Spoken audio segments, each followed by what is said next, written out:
Well, thank you for inviting me to speak to you today. My name is Claire Stevens. I'm an NHS consultant in paediatric dentistry based in Manchester, and I'm also Vice President and Media Spokesperson for the British Society of Paediatric Dentistry. I've entitled my presentation to you today as What is Paediatric Dentistry and Why Should We Care? So I'd like to begin with a quick definition. Paediatric dentistry is, in essence, children's dentistry. It's everything that a child may need from birth to 16 to maintain or improve their oral health. So as specialists in paediatric dentistry, we might be looking after children and young people who have extensive levels of disease or where their dental care is compromised by intellectual, medical, physical, or emotional disabilities. We also have patients where they have developmental disorders for their teeth and mouth, or perhaps because they are too anxious or too young to accept routine dental care on the high street. But I think it's important to say that most paediatric dentistry isn't completed by specialists or consultants. It's completed by families going to their own general dental practitioner, and referrals are often made if additional needs exist.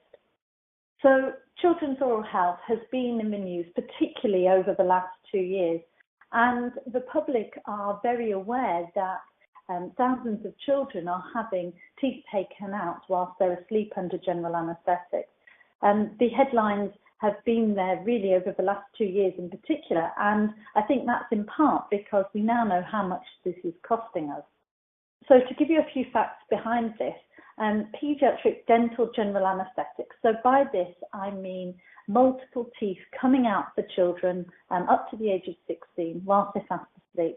It's in England alone, not far off 50,000 children every year having this procedure. In fact, it's the most common reason for a child to be admitted to hospital in England, more so than for broken bones, for grommet insertion, for tonsillectomies, all the things that we think would be more common. And in terms of cost to the NHS, this is around £35 million a year. Perhaps what makes this more heartbreaking is that this is for a disease which is almost always preventable. If we were investing the funds and the energies in preventing the disease in the first place, we wouldn't be talking about these numbers. So to give you a little background, we have perhaps the largest survey that takes place in terms of children's oral health is the Child Dental Health Survey, and this is commissioned by the HVweek, and it takes place every 10 years and has done since 1973. And the survey looks at the dental health of children at 4 different age points, at 5 years, 8 years, 12, and then 15. And it includes children from England, Wales, and Northern Ireland. More recently, we've also looked at children's experiences and perceptions for those children in the older cohorts. And this is done by using a self-completion questionnaire. So the latest survey we had was in 2013, although the data has come out more recently. And this showed us these shocking statistics.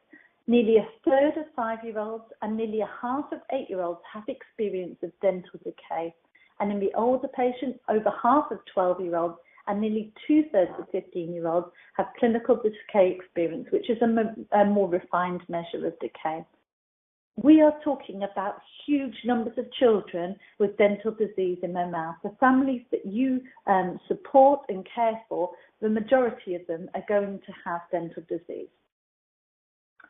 So one of the things that I often hear is, but they're only baby teeth. Does it really matter? They're going to fall out anyway.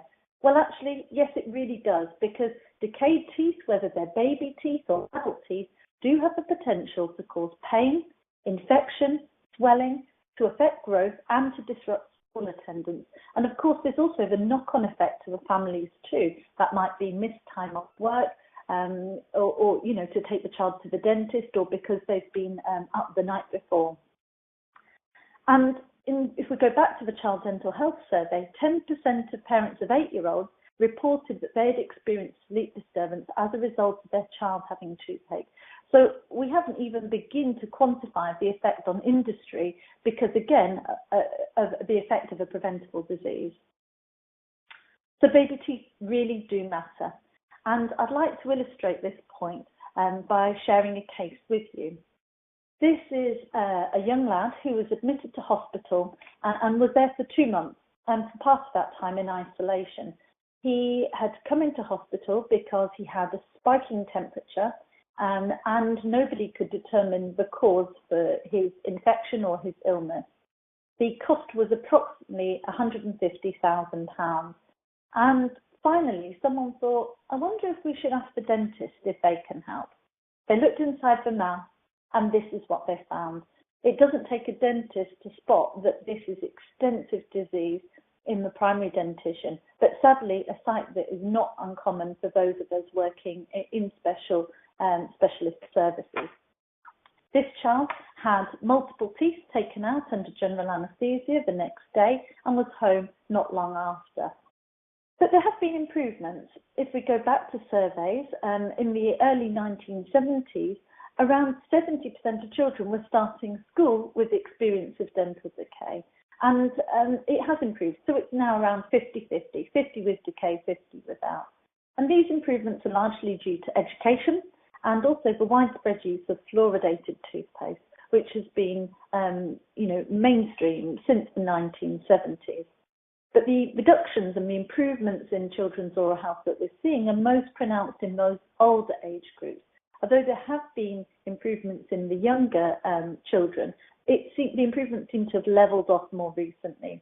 So, yes, there have been improvements, but I think in this day and age, the levels of decay that we're seeing are socially unacceptable.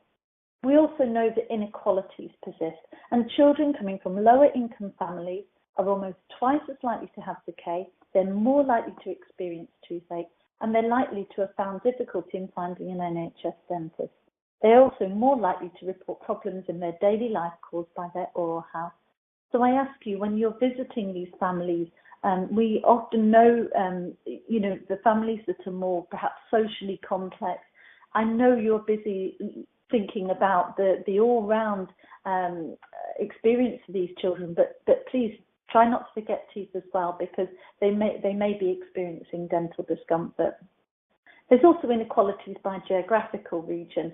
So my patch here at the Northwest, it has a greater percentage of 5-year-olds with dental experience compared to, say, my colleagues who are working in the Southeast.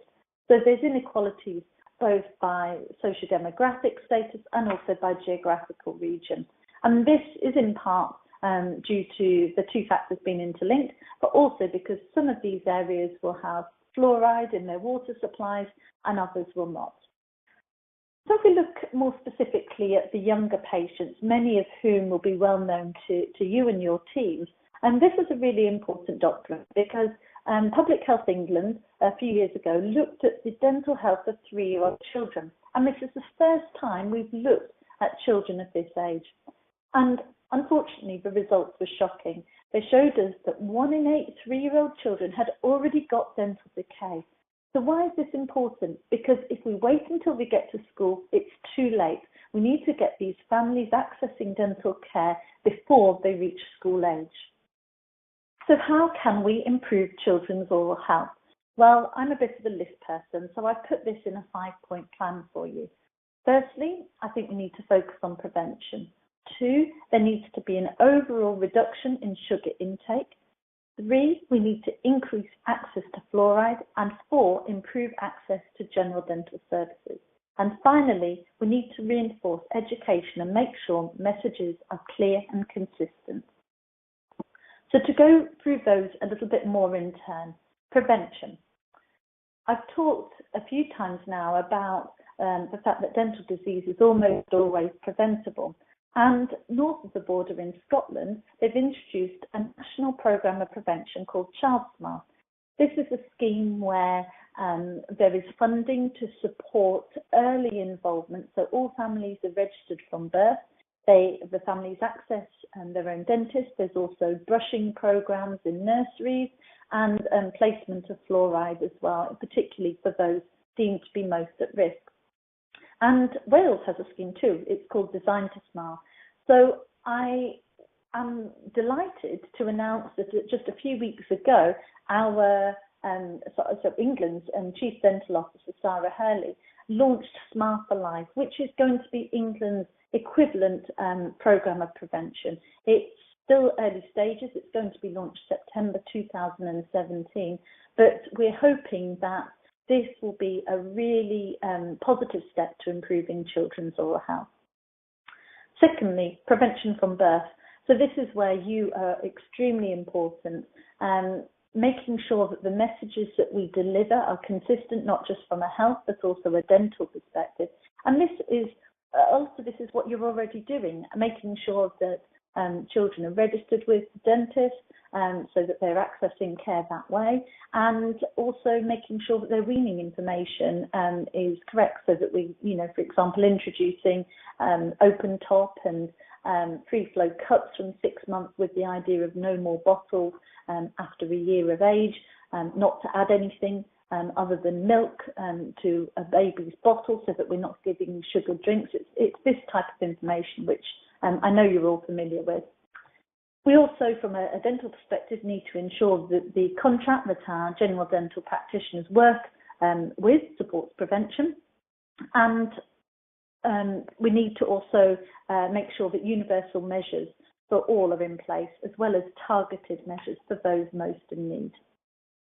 So how do we reduce sugar intake? Well, again, I go back to a national document, this time published by Public Health England, which came out really on the quiet last year. It's called Sugar Reduction, the Evidence for Action, and this includes recommendations such as reducing price promotions, reducing advertising of high sugar products, working with industry to speed up product reformation, so you're essentially lowering sugar content, an introduction of the sugar levy, or the sugar tax as it's sometimes known, and educational and practical steps to lower sugar intake. So will the sugar levy solve everything? Well, sadly not, but I think it's still important, especially when we look at statistics like this one from the British Soft Drinks Association, which showed that as a nation we're consuming on average 230 litres per capita of these products. Going back to the Dental Health Survey, 16% of 12-year-olds are reporting that they have sugary drinks more than 4 times a day. So if we can look at reducing availability and consumption of these products, that's got to be a good thing as far as teeth are concerned. Increasing fluoride. Fluoride in the water supply, so water fluoridation, has been a public health measure for some time, but more recently there's been a small but vocal minority in opposition to this measure.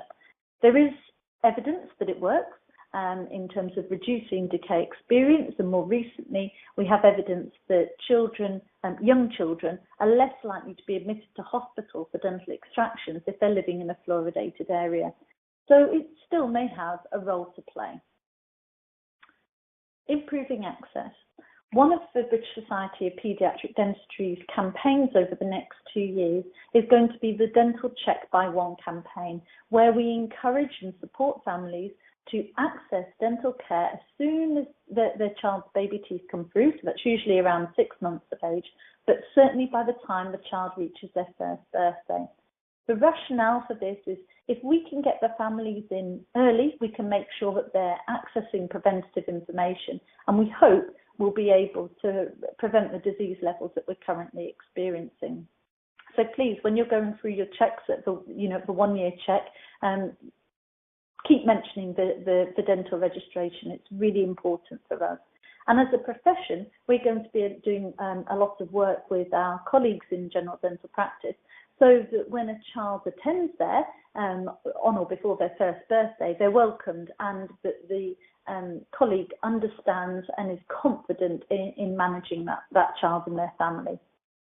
So we need to increase the numbers of children accessing dental care, and we also need to invest in clinicians who are able and willing to provide these services, because it is quite challenging. A wriggly 4-year-old requires more behaviour management skills than a fully grown adult.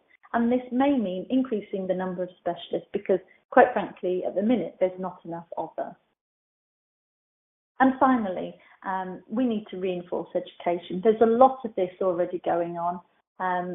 a few resources to signpost you to. One is the Change for Life Sugar Smart app, which is free to download. You can scan in different products with the barcode and it will give you the sugar content.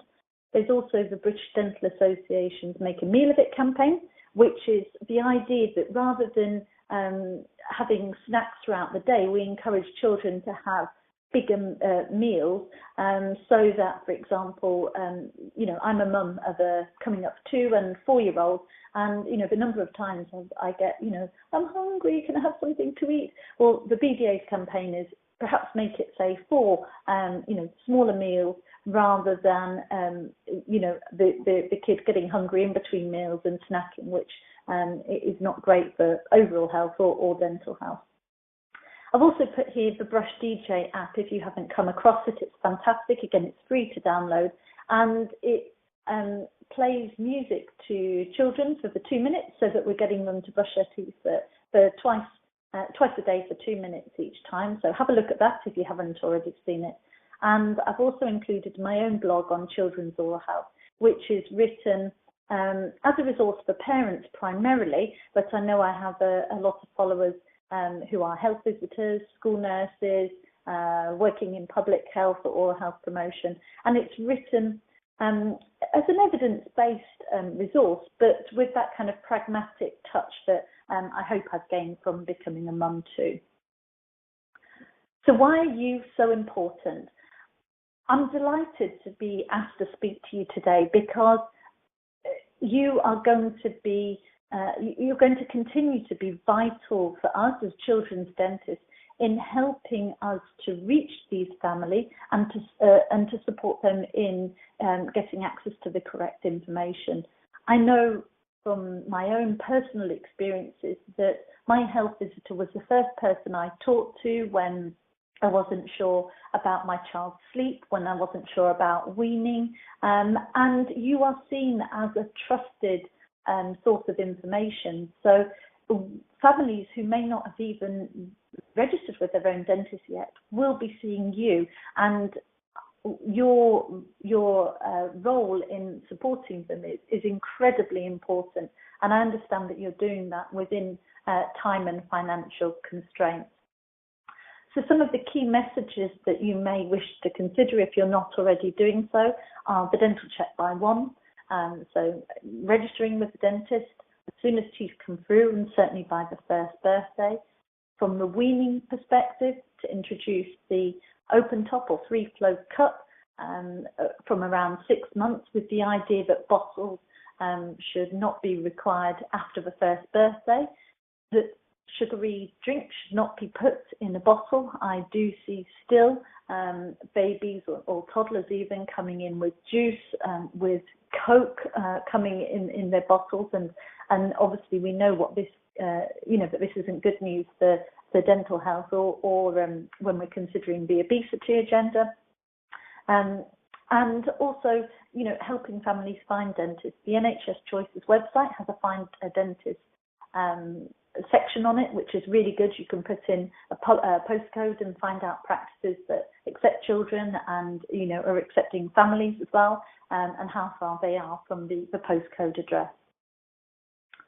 I've put here a couple of resources which you may find useful, and the first is a recent publication from the British Society of Paediatric Dentistry. We call it our Practical Parenting Guide. If you go on the BSPD website I've put up for you here, www.bspd.co.uk, under resources, you can find it there. It's free to download. Please either print it and use it for yourselves or signpost families to it. We hope it's not a preachy guide. It should be easy to understand, and the information contained in it is in line with delivering better oral health, which is Public Health England's overarching guide as to the advice, the health promotion advice we should be giving. So have a look at that. I hope you find it helpful, and please feel to distribute it as you see. And I've also put here a screenshot of the blog, so you can see I've covered different topics. How often should you see the dentist is a recent one written in response to the news items on dental recall. I've got 10 tips for terrific toddler teeth.